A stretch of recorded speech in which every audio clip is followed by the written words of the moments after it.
vice-président de la Chambre des représentants du Royaume du Maroc, M. Shafik Rachadi, à prendre la parole. Il faudrait peut-être indiquer que le Maroc a offert 12 véhicules à l'Assemblée nationale de Côte d'Ivoire dans le cadre de la coopération bilatérale entre ces deux parlements. Oui, et c'est à l'occasion de la récente visite du roi du Mohamed Maroc VI en Côte d'Ivoire. Le Maroc est représenté à cette ouverture de la première session parlementaire par son Excellence M. Shafik Rachadi, vice-président de la Chambre des représentants.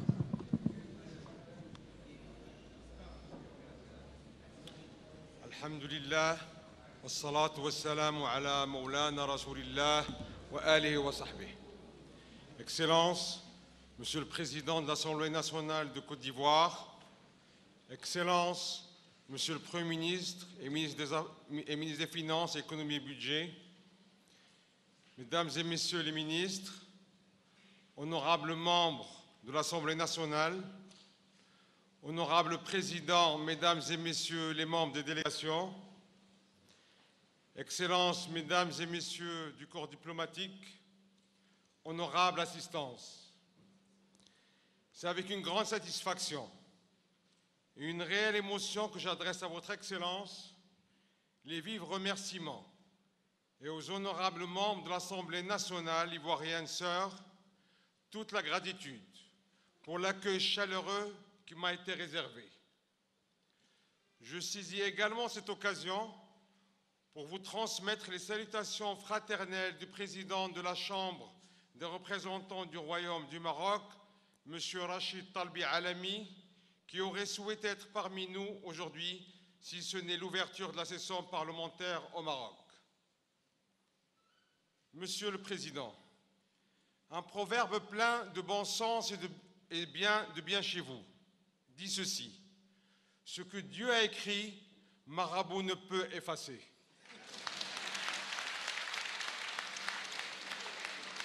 Et ce qui laisse des traces indélébiles, c'est l'excellence de nos relations politiques fondées sur la constance dans l'amitié et la fraternité.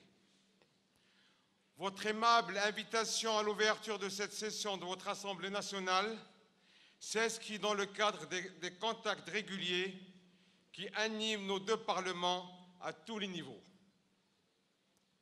Fort de cette constatation, je saisis cette précieuse opportunité d'échange de vues et de réflexion sur les stratégies adoptées pour davantage renforcer l'image d'hier, nos relations parlementaires.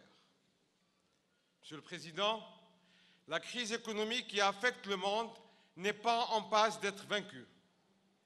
L'Europe se recroqueville sur ses frontières. L'Amérique cherche des débouchés en Asie, tandis que l'Afrique, minée par ces conflits, se remet lentement en selle.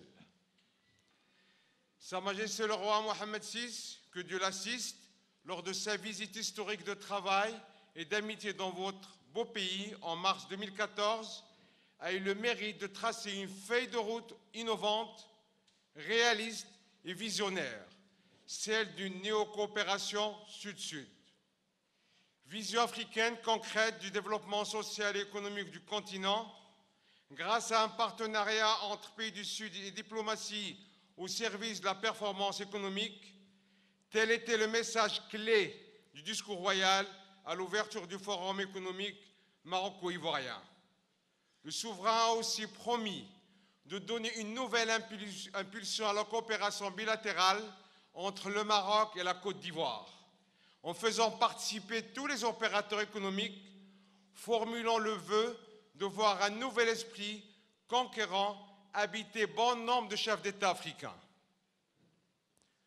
Tout près n'est pas loin.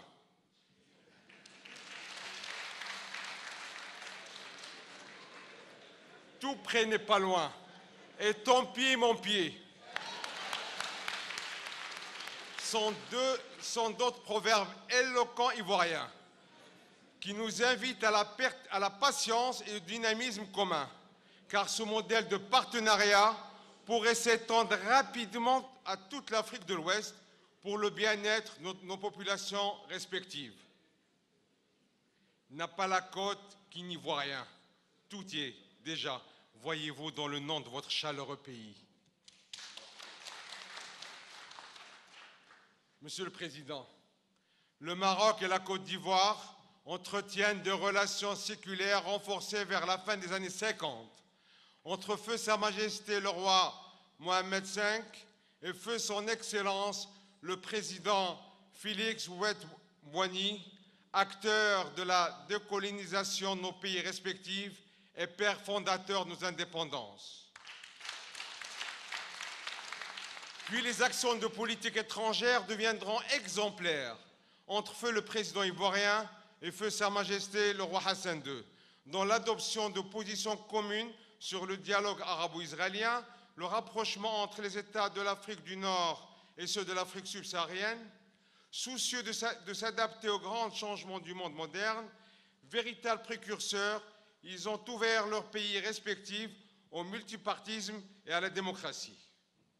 Notre roi, Sa Majesté Mohamed VI, s'est tout naturellement inscrit dans la lignée de ses illustres aînés en effectuant ici 2 importantes visites en moins d'1 an. La première en mars 2013, puis la seconde plus profilique en février 2014, car pas moins de 26 accords de coopération ont été signés. Ils portent sur la promotion des investissements directs étrangers et des échanges commerciaux à travers le développement des marchés financiers. Ont été paraphés aussi des accords clés dans les secteurs de l'économie numérique, de la pêche et de l'aquaculture, de l'industrie minière, de l'infrastructure économique, de la promotion du tourisme, du secteur portuaire, des logements sociaux, de l'éducation, de la formation professionnelle et enfin de la santé. Au titre des acquis, de nombreux résultats sont à mettre à l'actif de cette belle coopération sud-sud. Des institutions financières marocaines implantées en Côte d'Ivoire apportent une contribution substantielle au financement des PME et PMI. Dans le domaine de l'éducation, le Maroc aide à la formation de centaines de jeunes Ivoiriens par l'octroi de bourses d'études dans les universités et les grandes écoles marocaines. Quant à la communauté marocaine, en Côte d'Ivoire, forte d'environ 3000 âmes, elle s'efforce de s'impliquer activement dans le développement du tissu économique du pays d'adoption. Monsieur le Président, 2 proverbes, bien de chez nous cette fois-ci, disent en substance ceci: une belle grappe est toujours le fruit d'une vigne bien travaillée, et une main seule ne peut applaudir. Nous espérons récolter ensemble les fruits de notre labeur volontariste que nous avons semé. Le potentiel humain et économique de nos 2 pays, la similitude de leurs politiques, basées sur un libéralisme non outrancier, sont autant d'atouts à même d'assurer la réussite de ce type de coopération sud-sud. Dans cet esprit, il me plaît de préciser que ce genre de rencontre nous permet d'exposer les expériences de nos parlementaires, puis de légiférer pour instaurer et appliquer toutes les réformes démocratiques visant à améliorer le bien-être de nos concitoyens.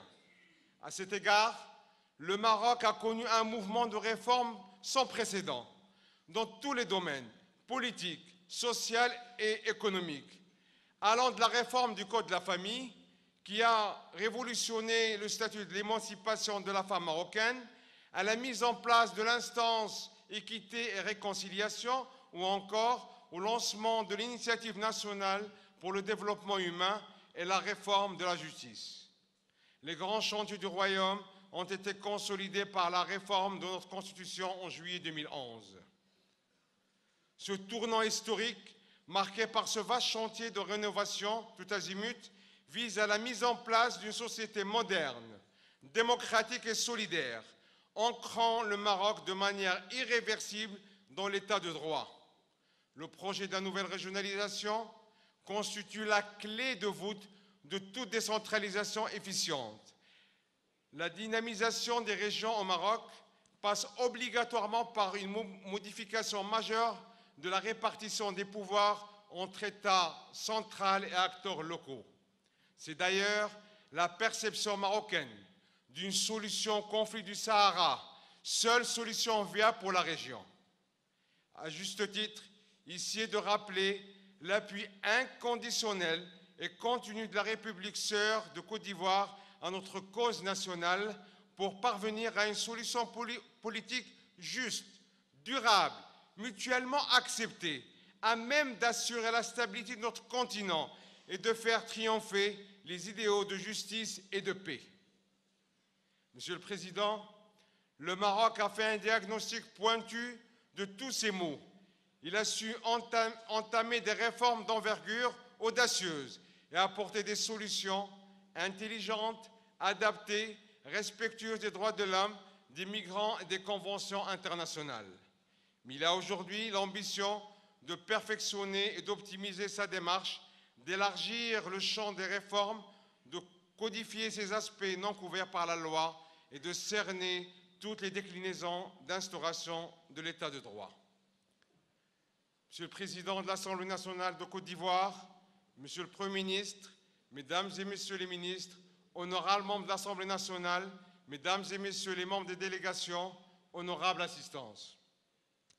Le Maroc a toujours joué le rôle qui lui est dévolu, celui du pays réconciliateur, promoteur de la paix, de la stabilité et de la sécurité au Sahel ou ailleurs dans le continent africain. Notre présence ici est donc une visite fraternelle qui s'inscrit dans le cadre de cette politique de rapprochement entre les États africains. Elle vise surtout à renforcer la coopération entre nos deux États et leurs parlements respectifs. C'est pourquoi, tout en vous remerciant encore une fois de l'accueil chaleureux qui m'a été réservé, je souhaite plein succès aux travaux de votre session parlementaire. Vive l'amitié maroco-ivoirienne! Vive la coopération parlementaire entre le Maroc et la Côte d'Ivoire. Vive la Côte d'Ivoire, berceau de l'histoire, pays de l'espoir et terre de mémoire. Wassalamu alaikum wa rahmatullahi ta'ala wa barakatuh.